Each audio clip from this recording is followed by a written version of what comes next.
So today I want to talk to you about how to get good at music.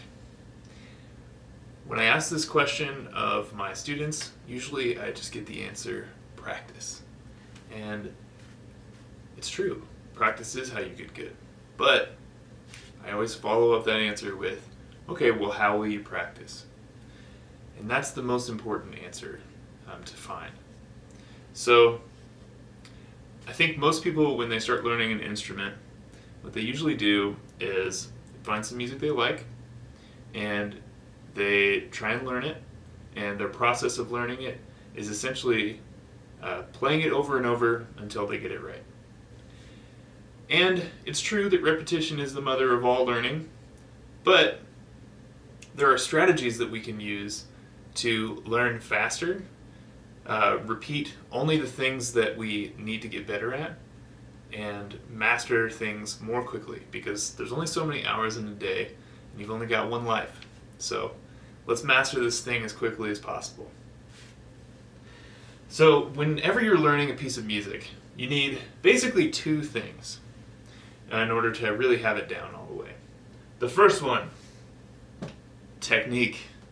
Much has been said about technique. Many a guitar player fuss over it for their entire lives. It's important.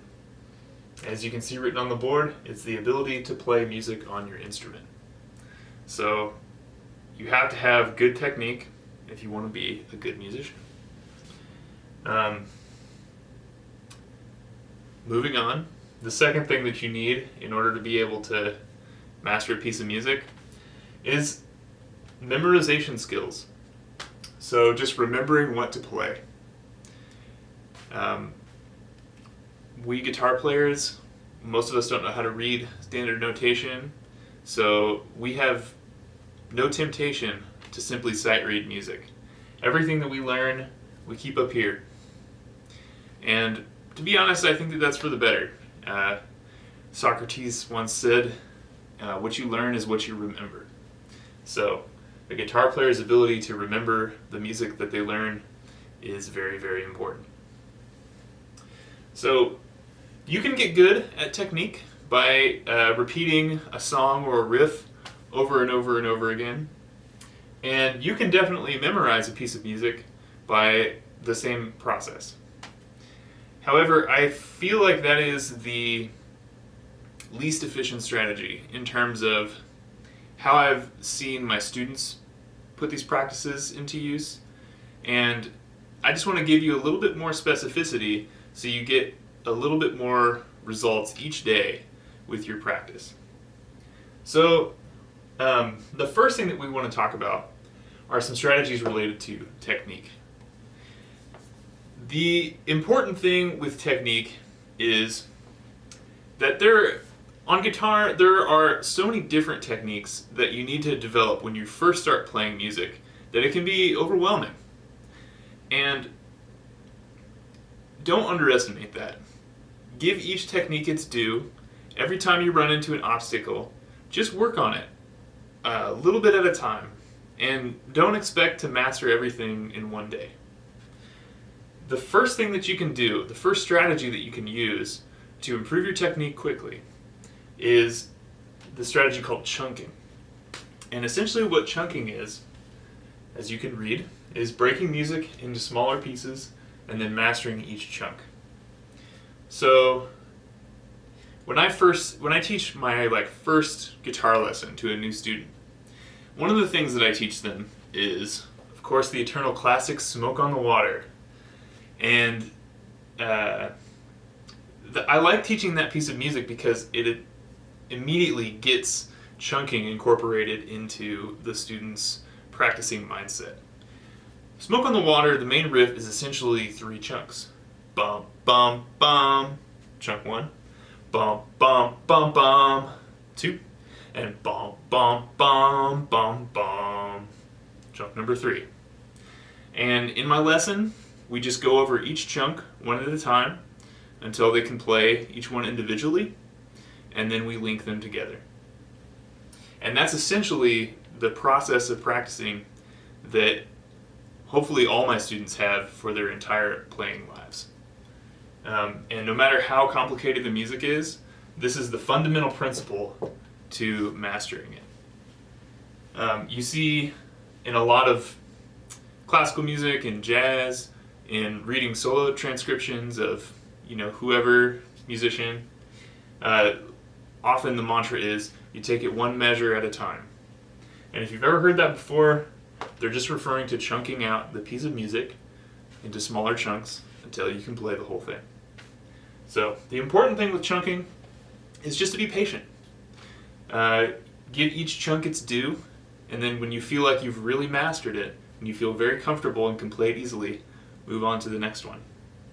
And what you'll find is your technique for playing the song is going to get better a lot faster because you're spending the same amount of time that you would normally practice on smaller pieces of music, which means that you can get more repetitions of each small piece of music.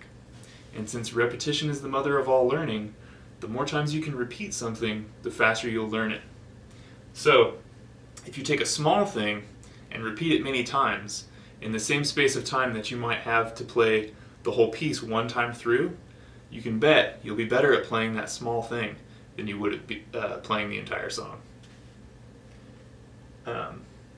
And you might think, oh, well, I'll just play the entire song many, many times. Well, let me tell you, the results bear out with all my students and my own personal experience. Mastering the smaller pieces mastering the smaller pieces has kind of a snowball effect where you get good at one chunk, you start seeing patterns in other chunks, and your technique gets better and better really quickly, and eventually you'll be able to play the whole piece no problem. And usually what I see in terms of results with people who practice the whole thing all the way through from start to finish without chunking is they get very, very good at the beginning of the piece, and then as the piece goes on, they get worse and worse. And that's typically because we only have so much focus that we can give to something that we're newly learning.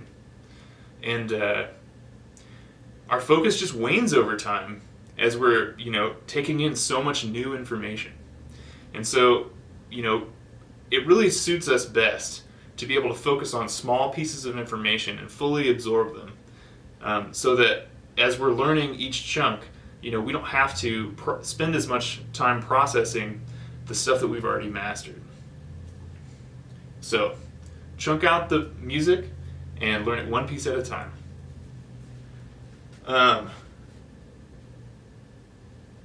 One last strategy for chunking that I think is really important is you don't actually have to start at the beginning of a piece. You can literally pick up a song from any place within the song.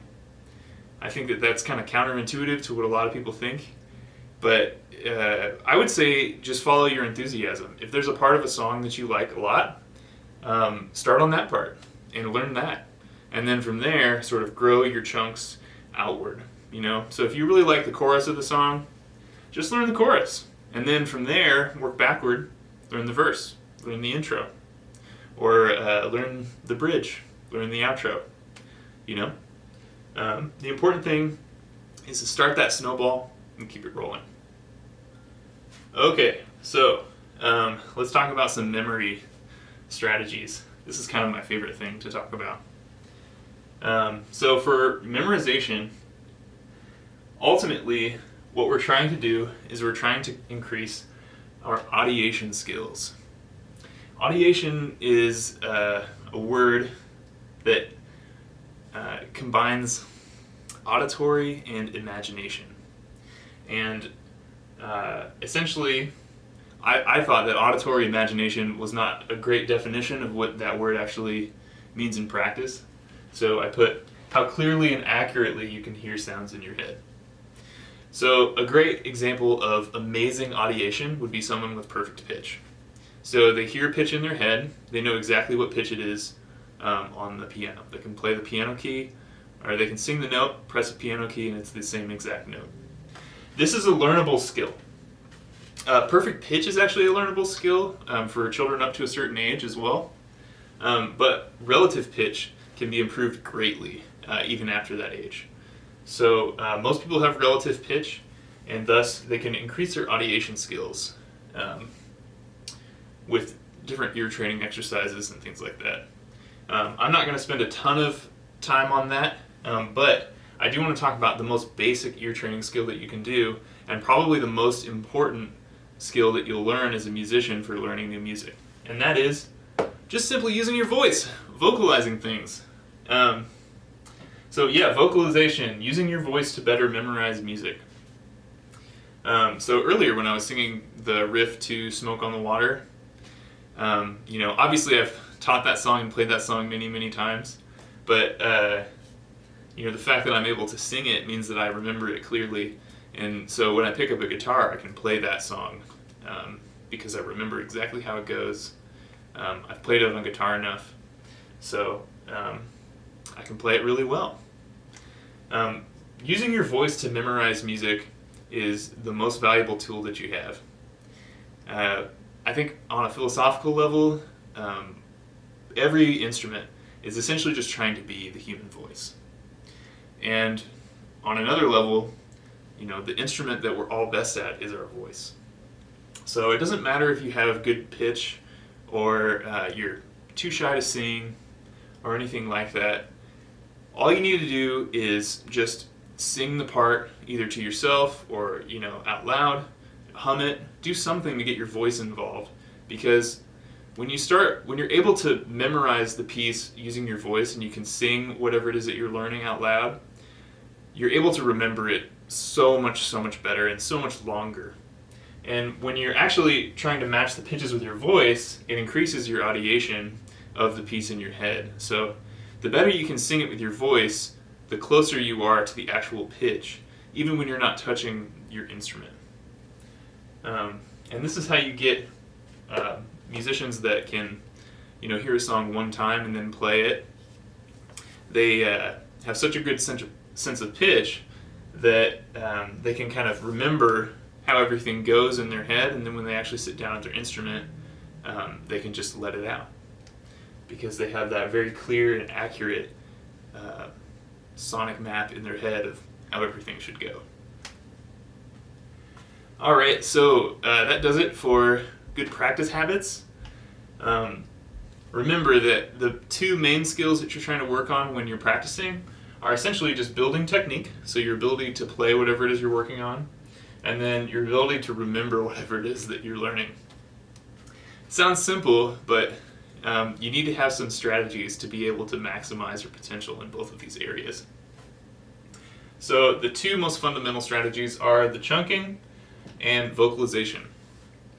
And once you start employing these strategies, you're going to see incredible gains in your learning ability, in your technique, and your ability to remember things, and just your progress overall as a musician. So I hope this has been helpful to you, and I will see you in another video.